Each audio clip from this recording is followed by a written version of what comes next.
सिख पंथ की महान संस्था श्रोमणी गुरुद्वारा प्रबंधक कमेटी के मानयोग प्रधान साहब, समूह मैंबर साहबान, बुलाओ फतेह। वाहिगुरू जी का खालसा, वाहिगुरू जी की फतेह। पहला तो मैं बीबी करनजोत कौर जी की इस गल की तायद करदा कि श्रोमणी गुरुद्वारा प्रबंधक कमेटी की जिहड़ी तेजा सिंह समुंदरी हाल दे विच मैंबर साहबान की इकत्तरता है, उहदे विच गुरु ग्रंथ साहब जी का प्रकाश होना जरूरी है।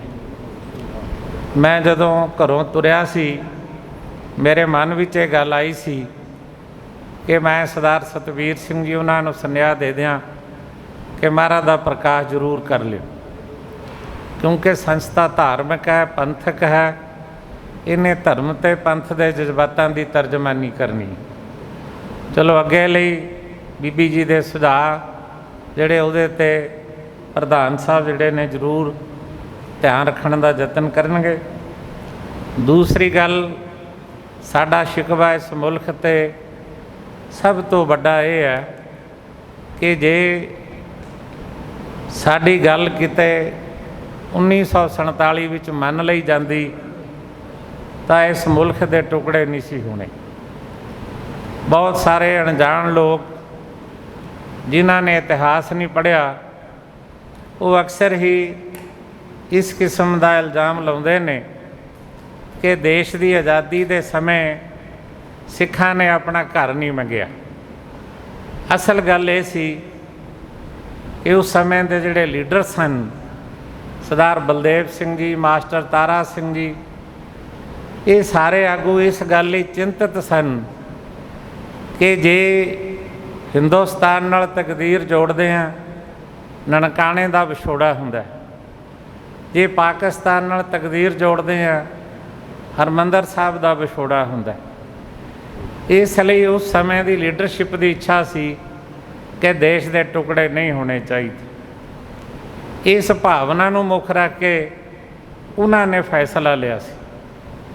अज निंदा कोई किसी किस्म की जो मर्जी करी जाए, फिर भरोसा किया गया इस कांग्रेस पार्टी ते बहुत महान पवित्र स्थान के उत्ते जिथे गुरु तेग बहादुर पातशाह जी का पवित्र लहू डुलिया, उत्थे खड़ के महात्मा गांधी ने कहा सी कि सिख हिंदुस्तान नाल अपनी तकदीर जोड़नगे, कोई धोखा फरेब बेईमानी नहीं होएगी। सिखा ने सवाल किया कि सत्ता तुहाडे कोल होएगी, सिख निहत्थे हो जाणगे, फिर की करनगे। उसे समय महात्मा गांधी के शब्द सन कि सिख तलवार हाथ च लैके बगावत करे, मनुख जाति ते परमेश्वर उन्हां नाल होएगा। लेकिन साडे नाल इस किस्म का धोखा होया, विश्वासघात होया। सब तो पहली हथकड़ी आज़ाद भारत की धरती ते नरेले दे रेलवे स्टेशन ते मास्टर तारा सिंह नूं लाई। साडा युद्ध आज़ाद भारत की धरती ते दिल्ली नाल उस दिन तो शुरू हो गया और यह जदोजहद लगातार ही चलती आ रही है। असी आज़ाद हिंदुस्तान के अंदर अपनी होंद लई, अपने सभ्याचार लई, अपनी शक्ल पहरावा बोली लई, बाणी बाणे अते अपने अस्थानां लई जदोजहद करते हैं। तो हिंदुस्तान की हर हुकूमत, भावें उहदी अगवाई कदे नेहरू ने की, भावें इंदिरा गांधी ने की, भावें अज नरेंद्र भाई मोदी कर रहे ने, वो साडी होंद मटाउणा चाहुंदे ने, असी अपनी होंद बचाउणा चाहुंदे। ये संघर्ष है। इस संघर्ष विच बड़े जुल्म जबर अत्याचार होए। उस जुल्म जबर अत्याचार के अगे सानू ये माण है, गौरव है, फकर है, किसी एक भी सिख ने, कमज़ोर तो कमज़ोर सिख ने दिल्ली के अगे कदे सरेंडर करने का यतन नहीं किया। वो भाए काहू को देत न भाए मानत आन दे महान पवित्र सिद्धांत की पहरेदारी करता होया लगातार लड़ता रहा। दूसरी गल, कई सज्जन कहते ने ਸ਼੍ਰੋਮਣੀ ਗੁਰਦੁਆਰਾ ਪ੍ਰਬੰਧਕ ਕਮੇਟੀ ਹੁਣ ਕਿਉਂ ਸੰਘਰਸ਼ ਕਰਨ ਲੱਗੀ ਹੈ ਬੰਦੀ ਸਿੰਘਾਂ ਦੀ ਰਿਹਾਈ ਲਈ, ਇਹ ਕਹਾਣੀ ਨਹੀਂ ਹੈ।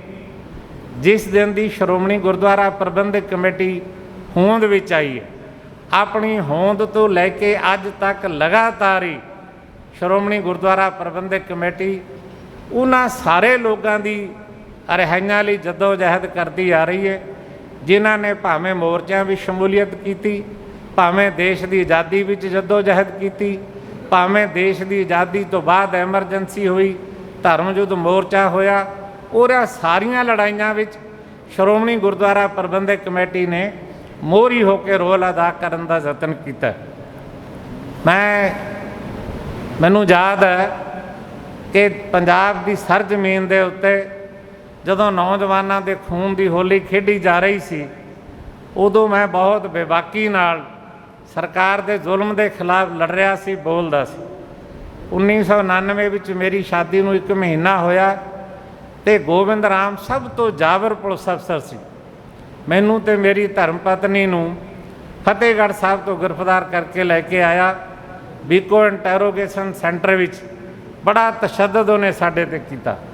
ਉਸ ਸਮੇਂ ਬੀਬੀ ਗੁਰਮੀਤ ਕੌਰ ਅਤੇ ਬੀਬੀ ਗੁਰਦੇਵ ਕੌਰ ਜੋ ਮਹਿਲ ਸਿੰਘ ਅਤੇ ਵਧਾਵਾ ਸਿੰਘ ਦੀਆਂ ਧਰਮ ਪਤਨੀਆਂ ਸਨ, ਉਹਨਾਂ ਦੇ ਉੱਤੇ ਮੈਂ ਜੋ ਤਸ਼ੱਦਦ ਹੁੰਦਾ ਵੇਖਿਆ, ਮੈਂ ਕਹਿੰਦਾ ਮੁਗਲ ਰਾਜ ਜਿਹੜਾ ਸੀ, ਉਸ ਮੁਗਲ ਰਾਜ ਦੇ ਜ਼ਬਰ ਨੂੰ ਵੀ ਉਹ ਮਾਤ ਪਾਉਂਦਾ ਸੀ, ਜਿਸ ਕਿਸਮ ਦਾ ਤਸ਼ੱਦਦ ਉਹਨਾਂ 2 ਬੀਬੀਆਂ ਉੱਤੇ ਕੀਤਾ ਹੋਇਆ ਸੀ।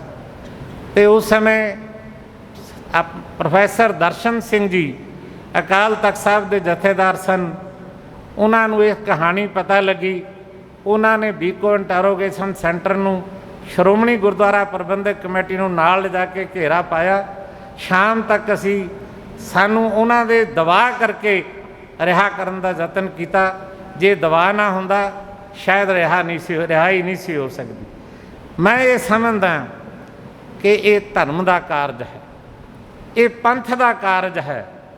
ਜਥੇਦਾਰ ਸਾਹਿਬ ਸ਼੍ਰੀ ਅਕਾਲ ਤਖਤ ਸਾਹਿਬ ਨੂੰ ਕੇਵਲ ਸੰਦੇਸ਼ ਨਹੀਂ ਦੇਣਾ ਚਾਹੀਦਾ, ਕੇਵਲ ਆਦੇਸ਼ ਨਹੀਂ ਦੇਣੇ ਚਾਹੀਦੇ, ਬਲਕਿ ਅਗਵਾਈ ਕਰਨੀ ਚਾਹੀਦੀ, ਕਿਉਂਕਿ ਕਾਰਜ ਪੰਥਕ ਹੈ, ਕਾਰਜ ਧਰਮ ਦਾ ਹੈ। ਜਿਨ੍ਹਾਂ ਨੇ ਜੰਗ ਲੜੀ ਹੈ, ਉਹਨਾਂ ਨੇ ਇਸ ਕਰਕੇ ਲੜੀ ਕਿ ਜਦੋਂ ਤੁਹਾਡਾ ਅਕਾਲ ਤਖ਼ਤ ਢਾਹ ਦਿੱਤਾ ਗਿਆ, ਜਦੋਂ ਤੁਹਾਡੇ ਹਰਮੰਦਰ ਨੂੰ ਗੋਲੀਆਂ ਮਾਰ ਦਿੱਤੀਆਂ ਗਈਆਂ, ਜਦੋਂ ਹਰਮੰਦਰ ਦੀ ਪਰਿਕਰਮਾ ਵਿੱਚ ਕੀਰਤਨ ਕਰਦੇ ਰਾਗੀ ਸਿੰਘ ਸ਼ਹੀਦ ਕਰ ਦਿੱਤੇ ਗਏ, ਜਦੋਂ ਹਰਮੰਦਰ ਦੇ ਪਰਿਕਰਮਾ ਵਿੱਚ ਸਿੱਖੀ ਸ਼ਹੀਦ ਕਰ ਦਿੱਤੀ ਗਈ, ਦਿੱਲੀ ਦੇ ਬਾਜ਼ਾਰਾਂ ਵਿੱਚ ਹਿੰਦੁਸਤਾਨ ਦੇ 200 ਤੋਂ ਵੱਧ ਥਾਵਾਂ ਦੇ ਉੱਤੇ ਸਿੱਖਾਂ ਦਾ ਕਤਲ ਹੋਇਆ, ਸਿੱਖਾਂ ਦੇ ਘਰ ਘਾਟ ਸਾੜੇ ਗਏ ਨੇ, ਸਿੱਖਾਂ ਦੀਆਂ ਦੁਕਾਨਾਂ, ਟਰੈਕਟਰ, ਸਿੱਖਾਂ ਦੀ ਫੈਕਟਰੀਆਂ ਫੂਕ ਦਿੱਤੀਆਂ ਗਈਆਂ, ਸਿੱਖਾਂ ਦੀਆਂ ਧੀਆਂ ਭੈਣਾਂ ਬੇਪਤੀਆਂ, ਉਹਨਾਂ ਦੀ ਬੇਪਤੀ ਕੀਤੀ ਗਈ। ਅਤੇ ਇੱਥੇ ਬੇਅੰਤ ਸਿੰਘ ਨੇ ਲਲਕਾਰ ਕੇ ਕਿਹਾ ਸੀ ਕਿ ਇੰਨੇ ਖਾੜਕੂ ਬਾਕੀ ਰਹਿ ਗਏ, ਥੋੜ੍ਹੇ ਦਿਨਾਂ ਤੱਕ ਸੋਧ ਦਿੱਤੇ ਜਾਣਗੇ। ਜਦੋਂ ਇਸ ਕਿਸਮ ਦੀ ਕਹਾਣੀ ਹੋਏਗੀ, ਫਿਰ ਕੋਈ ਤਾਂ ਮਰਦ ਦਾ ਪੁੱਤ ਹਥਿਆਰ ਚੁੱਕੇਗਾ ਹੀ ਚੁੱਕੇਗਾ। ਇਸ ਕਰਕੇ ਹਥਿਆਰ ਉਹਨਾਂ ਨੇ ਸ਼ੌਂਕ ਨੂੰ ਨਹੀਂ ਸੀ ਚੁੱਕੇ। ਜਦੋਂ ਸਾਡੀ ਹੋਂਦ ਖਤਮ ਕਰਨ ਲਈ ਯਤਨ ਕੀਤੇ ਤਾਂ ਸਰਕਾਰ ਦੇ ਐਕਸ਼ਨ ਦੇ ਵਿੱਚ ਉਹਨਾਂ ਦਾ ਰਿਐਕਸ਼ਨ ਸੀ। ਉਹ ਰਿਐਕਸ਼ਨ ਪੰਥਕ ਹਿੱਤ ਲਈ ਸੀ, ਉਹ ਰਿਐਕਸ਼ਨ ਧਰਮ ਦਾ ਸੀ। ਇਸ ਕਰਕੇ ਜੰਗ ਧਰਮ ਦੀ ਹੈ, ਅਤੇ ਧਰਮ ਦੀ ਜੰਗ ਦੇ ਵਿੱਚ ਇੱਥੇ ਕੋਈ ਪਾਰਟੀ ਨਹੀਂ, ਇੱਥੇ ਧਰਮ ਦੀ ਜੰਗ ਵਿੱਚ ਕੋਈ ਧੜਾ ਨਹੀਂ, ਇੱਥੇ ਧਰਮ ਦੀ ਜੰਗ ਵਿੱਚ ਕੋਈ ਇਕੱਲਾ ਵਿਅਕਤੀ ਨਹੀਂ ਆਇਆ। ਆਪਾਂ ਸਾਰੇ ਦੇ ਸਾਰੇ ਗੁਰੂ ਦੇ ਸਿੱਖ ਹਾਂ, ਅਤੇ ਗੁਰੂ ਕੇ ਸਿੱਖ ਜੇਲ੍ਹ 'ਚ ਬੈਠੇ ਨੇ। ਇਸ ਕਰਕੇ ਆਪਣੀ ਡਿਊਟੀ ਆ, ਆਪਣਾ ਫਰਜ਼ ਹੈ ਕਿ ਆਪਾਂ ਜੰਗ ਲੜਨ ਦਾ ਯਤਨ ਕਰੀਏ। ਮੈਂ ਇੱਕ ਗੱਲ ਕਹਿਣੀ ਚਾਹੁੰਦਾ, ਜਿਹੜੇ ਸੱਜਣ ਇਹ ਕਹਿੰਦੇ ਨੇ ਵੀ ਰਾਜਨੀਤੀ ਨਹੀਂ ਕਰਨੀ ਚਾਹੀਦੀ, ਮੇਰੀ ਉਹਨਾਂ ਨੂੰ ਗੁਜ਼ਾਰਿਸ਼ ਹੈ, ਇੱਕ ਗੱਲ ਨਾਲ ਤਾਂ ਮੈਂ ਸਹਿਮਤੀ ਪ੍ਰਗਟ ਕਰਦਾ ਕਿ ਰਾਜਨੀਤੀ ਧਰਮ ਦੀ ਤਾਬਿਆ ਚੱਲਣੀ ਚਾਹੀਦੀ। ਤੁਸੀਂ ਹਰਿਮੰਦਰ ਸਾਹਿਬ ਦੀ ਪਰਿਕਰਮਾ 'ਚ ਜਾਂਦੇ ਹੋ, ਕਦੇ ਕੋਈ ਸਿੱਖ ਹਰਿਮੰਦਰ ਤੇ ਅਕਾਲ ਤਖ਼ਤ ਦੇ ਸਾਹਮਣੇ ਖੜ੍ਹ ਕੇ ਪਹਿਲਾਂ ਅਕਾਲ ਤਖ਼ਤ 'ਤੇ ਮੱਥਾ ਟੇਕਣ ਨਹੀਂ ਗਿਆ। ਉਹ ਹਰਿਮੰਦਰ ਸਾਹਿਬ ਮੱਥਾ ਟੇਕਣ ਜਾਂਦਾ, ਪਹਿਲਾਂ ਉਹ ਧਰਮ ਦੀ ਤਾਬਿਆ ਜਾਂਦਾ, ਫਿਰ ਉਹ ਅਕਾਲ ਤਖ਼ਤ 'ਤੇ ਮੱਥਾ ਟੇਕਦਾ। ਫਿਰ ਜਦੋਂ ਵਾਪਸ ਮੁੜਦਾ, 2 ਨਿਸ਼ਾਨ ਸਾਹਿਬ ਨੇ, ਉਹਨਾਂ ਨੂੰ ਆਪਣਾ ਨਤਮਸਤਕ ਹੁੰਦਾ, ਦੋਹਾਂ ਦੇ ਵਿੱਚ ਕ੍ਰੋਸ ਪਾਇਆ ਹੋਇਆ। ਕ੍ਰੋਸ ਦਾ ਮਤਲਬ ਹੈ कि धर्म ते राजनीति इकट्ठे ने, पर क्रॉस करके एक दूसरे तो फासला इन्ना रखा गया कि ये धर्म ते राजनीति इन्ने रलगट भी ना हो जान कि ये भी ना पता लगे कि धर्म किहड़ा ते राजनीति किहड़ी है। इस करके धर्म ते राजनीति ने चलना इकट्ठे है, पर धर्म की ताबिया राजनीति होनी चाहिए है। इस गल का सानू ध्यान भी रखने का यतन करना चाहिए। दूसरी मेरी बेनती है कि पहला पड़ाव नहीं है, ये बड़े लंबे पड़ाव पर तय करे। श्रोमणी गुरुद्वारा प्रबंधक कमेटी तुहानू सारे मैंबर साहबान नू इस गल का माण है कि आपां जिस दिन का हुणे बीड़ा चुक्या, आपां पहले पड़ाव विच पंथ नू आवाज़ मारीए, पंथ नू आवाज़ मार के कमेटी बनाई। पर अफसोस इस गल का कि राजनीति तो उस दिन शुरू हुई जिस दिन इस कमेटी की इकत्तरता विच पंथक संस्थावां की इकत्तरता विच जिहड़े विचारधारक विरोध जिहड़े सी इत्थे प्रगट किए गए, जिन्हां की जरूरत नहीं सी। ये ठीक है कि अकाली दल की सरकार कोलों कुछ वड्डियां गलतियां हुईयां ने, बहुत वड्डियां। उन्हां गलतियां का जिक्र अक्सर ही तुसीं करदे हो, सारा पंथ करदा है, तो गलतियां की दुरुस्ती होनी चाहिए है। दुरुस्ती करके ही पंथ विच दुआरे अपना एजेंडा जिहड़ा पंथक एजेंडा लैके तुरिया जा सकता है। सो मैं ये कहना चाहुंदा, आपां पहले पड़ाव विच पंथ नूं आवाज़ मारी सी, दूजे पड़ाव विच मानयोग प्रधान जी ने देश के प्रधानमंत्री नूं, गृह मंत्री नूं जो गुरमत कहती है कि पहला चिट्ठी लिखो, फिर उस तो बाद डायलाग करो, तीजे नंबर ते संघर्ष का बिगल बजाओ। आपां ये यतन किया जो बनता सी। तीसरे यतन के अंदर फिर प्रधान श्रोमणी कमेटी ने दिल्ली धरने का ऐलान किया, आपां धरना दे के आए। चौथे पड़ाव विच आपां जिला हैडकुआटरां ते धरने दिते ते 15वें 5वें प्रोग्राम विच प्रधान जी ने उचेचे तौर पर गवर्नर पंजाब नूं चिट्ठी लिखी कि साडा एक डेलीगेशन मिलना चाहुंदा इस गल लई कि जिहड़ा बच्चा भाई लखविंदर सिंह जेल च बैठा वो पिछले महीने की 26 तरीक तो भुख हड़ताल ते है। उहदे मापे ते पंथ चाहुंदा उहदी भुख हड़ताल छड़ाई जावे, क्योंकि कुर्बानी ते सेवा तो उहदी पहली बहुत वड्डी है, बहुत महान है, जिहदी उहदी प्रशंसा की जा सके। तो गवर्नर साहब ने समा दे दिता एमरजेंसी। प्रधान जी ने मेरी ड्यूटी लाई भी तू जा। मैं गया, गवर्नर साहब नूं मिलिया, उन्होंने दोने गलों पर विचार हुई। पहली गल उन्हां दी रिहाई की गल, दूसरा मसला उन्हां दी जेल विच मुलाकात करके भुख हड़ताल कर छडाउण दा मसला। उस तो बाद समा मिलिया, मैं भुख हड़ताल वाले सिंह नूं जाके मिलिया। प्रधान साहब का लिखती संदेश, अकाल तख्त साहब के जथेदार का लिखती संदेश भाई लखविंदर सिंह नूं दिता, उन्हें प्रवान किया तो मैं उन्होंने जूस पिया के उसकी भुख हड़ताल खत्म करवा के आया। फिर मैं समझदा इस तो अगला पड़ा जिहड़ा की होना चाहिए। मेरे तो पहला भी बाकी विचार आए। मेरी राय अनुसार एक इहो जही मुहिम चलाउणी चाहिए है जिहदे नाल असीं पूरे पंथ नूं शामिल कर सकीए। हुण पूरे पंथ नूं शामिल करन दा तरीका की है? मेरी गुजारिश है प्रधान साहब जी नूं कि एक लंबी चौड़ी मतलब पत्रिका लिखी जाए। वो पत्रिका भावें राष्ट्रपति नूं संबोधन करके होवे, भावें प्राइम मिनिस्टर नूं होवे, भावें किसी होर जिसनूं भी तुसीं समझदे हो, अपना गवर्नर पंजाब दे, जिस तरह भी तुहाडी इच्छा। बड़े जज्बाती शब्द लिखे जान, पंथक वार्ता लिखी जाए और जिहड़े सिंह जेलां विच ने उन्हां दा जिक्र होवे। फिर थल्ले हर सिख उहदे ते दस्तखत करे, हर सिख। असीं घर घर जाइए, सानू महीना 1 लगे, सानू महीने 2 लगन, असीं घर घर ये मैसेज कन्वे करन दा यतन करिए कि लहर खड़ीए पंथक लहर। वो पंथक लहर विच हर सिख शामिल होवे। साडे रागी ढाडी प्रचारक, साडे ग्रंथी सिंह, असीं मैंबर साहबान, अकाली दल के वर्कर, दमदमी टकसाल दे अखंड कीर्तनी जथे वाले, बुढ़ा दल वाले, जो भी हैगे वो सारे दे सारे उहदे च शमूलीयत करन।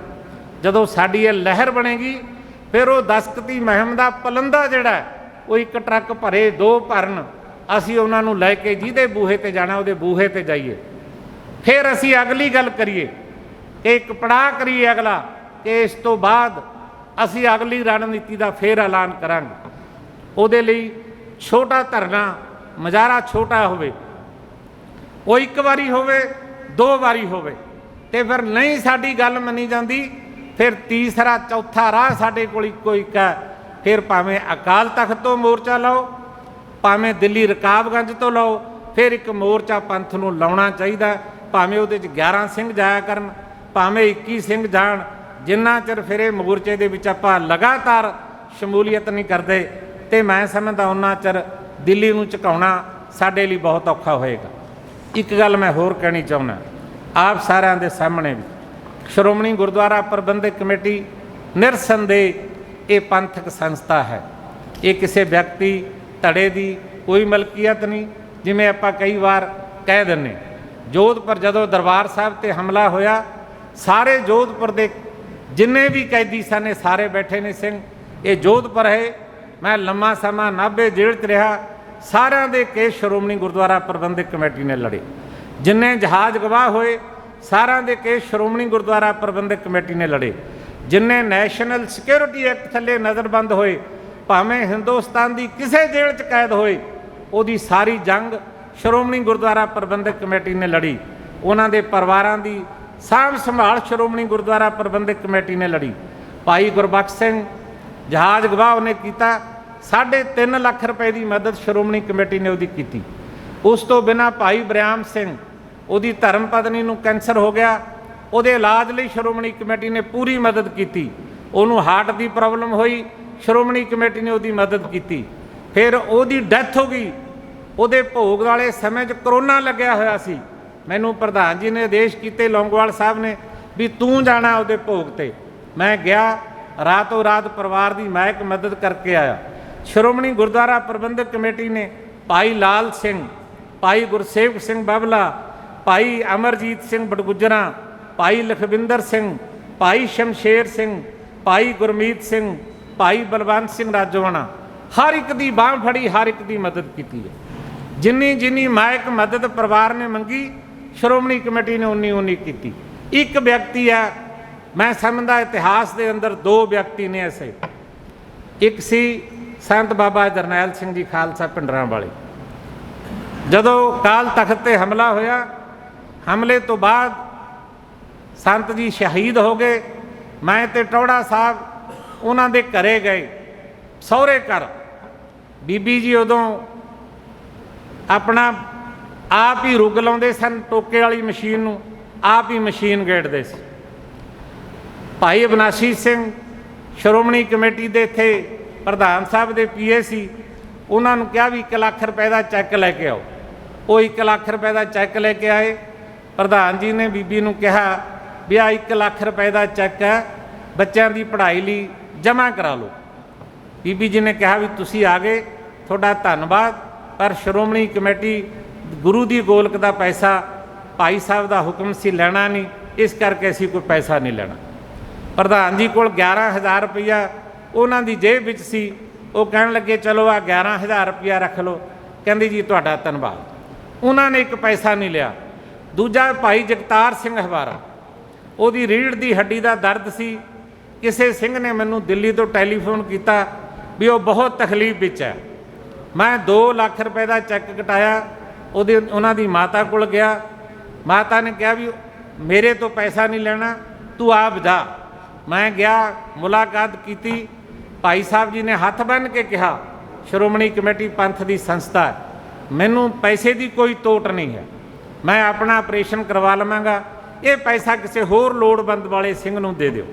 ਇਹ 2 ਸਿੰਘਾਂ ਤੋਂ ਬਿਨਾਂ ਬਾਕੀ ਸਾਰੇ ਸਿੰਘਾਂ ਦੀ ਮਦਦ, ਕਿਉਂਕਿ ਸਾਰਿਆਂ ਦੇ ਘਰ ਵਿੱਚ ਆਰਥਿਕ ਤੰਗੀ ਹੈ, ਬਹੁਤ ਹਾਲਾਤ ਮਾੜੇ ਨੇ। ਭਾਈ ਗੁਰਮੀਤ ਸਿੰਘ 1 ਮਹੀਨਾ ਪੈਰੋਲ 'ਤੇ ਆਇਆ, ਉਹਦੀ ਮਾਤਾ ਬਿਮਾਰ ਸੀ, ਘਰ ਦੇ ਹਾਲਾਤ ਇੰਨੇ ਮਾੜੇ ਸਨ, ਉਹਨੇ 3 ਵੀਲਰ ਚਲਾ ਕੇ ਆਪਣੀ ਮਾਂ ਦਾ ਇਲਾਜ ਕੀਤਾ। ਅਖਬਾਰ 'ਚ ਖਬਰ ਛਪੀ, ਮੈਨੂੰ ਪਤਾ ਲੱਗਿਆ। ਮੈਂ ਧਾਮੀ ਸਾਹਿਬ ਨੂੰ ਬੇਨਤੀ ਕੀਤੀ, ਮੈਂ ਕਿਹਾ ਜੀ ਆਹ ਪ੍ਰੋਬਲਮ ਹੈ। ਇਹਨਾਂ ਨੇ ਤੁਰੰਤ 2 ਲੱਖ ਰੁਪਏ ਦਾ ਚੈੱਕ ਕਟਾਇਆ, ਵੀਜ਼ਾ ਦੇ ਕੇ ਆ। ਅਸੀਂ ਦੂਜੇ ਦਿਨ ਉਹਦੇ ਘਰ ਪਹੁੰਚਾਉਣ ਦਾ ਯਤਨ ਕੀਤਾ। ਸ਼੍ਰੋਮਣੀ ਗੁਰਦੁਆਰਾ ਪ੍ਰਬੰਧਕ ਕਮੇਟੀ ਪੰਥ ਦੀ ਸੰਸਥਾ, ਇਹਨੂੰ ਤੋੜਨ ਲਈ, ਇਹਨੂੰ ਖਤਮ ਕਰਨ ਲਈ ਇਹ ਜਿੱਦਣ ਬਣੀ ਸੀ ਉਦੋਂ ਹੀ ਸਾਜ਼ਿਸ਼ਾਂ ਆਰੰਭ ਹੋ ਗਈਆਂ ਸੀ। ਇਸ ਕਰਕੇ ਅੱਜ ਵੀ ਇਹਦੇ 'ਤੇ ਉਸੇ ਤਰ੍ਹਾਂ ਦੇ ਹਮਲੇ ਨੇ। ਇਹਨਾਂ ਹਮਲਿਆਂ ਦਾ ਜਵਾਬ ਸਾਡੀ ਡਿਊਟੀ ਹੈ, साडा फर्ज है, साडा धर्म है हर एक मैंबर का कि खालसा पंथ के लहू नाल भिजी हुई जिहड़ी महान संस्था है ये कायम रहे, सही तरीके नाल पंथ के जज्बातां की तर्जमानी करती रहे। ये साडा फर्ज है, साडा धर्म है। तो मैं प्रधान साहब श्रोमणी गुरुद्वारा प्रबंधक कमेटी ने जो बीड़ा चुक्या, निरसंदेह ये प्रधान साहब का फैसला पंथक फैसला, सुचज्जा फैसला, दूरअंदेशी वाला फैसला। इसलिए मेरी गुजारिश है कि सारे जने जिन्ने मैंबर साहबान आपां इत्थे आए हैं प्रधान साहब की प्रशंसा दे विच एक मता हथ खड़े करके जरूर मतलब देने का यतन करिए ताकि उन्होंने बल मिले, ताकत मिले, आने वाली कल होर दलेरी निरभयता ते निडरता नाल अपनी लड़ाई लड़ सकन। बोले सो निहाल। वाहिगुरू जी का खालसा, वाहिगुरू जी की फतेह।